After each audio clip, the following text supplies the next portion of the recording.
যারা রাষ্ট্রবাদের কথা বলে এবং দেশপ্রেমের কথা বলে এই রাজনৈতিক ভণ্ডদের কথায় কেউ বিভ্রান্ত হবেন না। আরএসএস এবং বিজেপির দেশপ্রেমের ইতিহাস মানুষ জানে।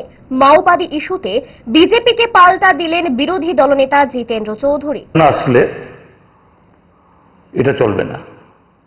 আর সেই জায়গায় যারা মানবিকতার কথা বলবে, শান্তির কথা বলবে, তাদের উপরে তোমরা এইভাবে অসত্যাচার করবে,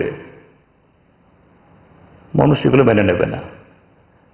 কাজেই রাজীব ভট্টাচার্য এবং আরো কয়েকজনের বক্তব্য শুনে ইতিমধ্যে আমাদের পার্টির তরফ থেকে সেন্ট্রাল কমিটি বা রাজ্য কমিটি থেকে আমরা বলেছি, আমি আবার বলতে বাধ্য হলাম, ত্রিপুরাজ্যের মানুষ কেউ এই রাজনৈতিক ভণ্ডদের, তারা রাষ্ট্রবাদের কথা বলে, দেশপ্রেমের কথা বলে, ইতিহাস সবাই জানে এই আরএসএস বিজেপির দেশপ্রেমের ইতিহাসটা কি।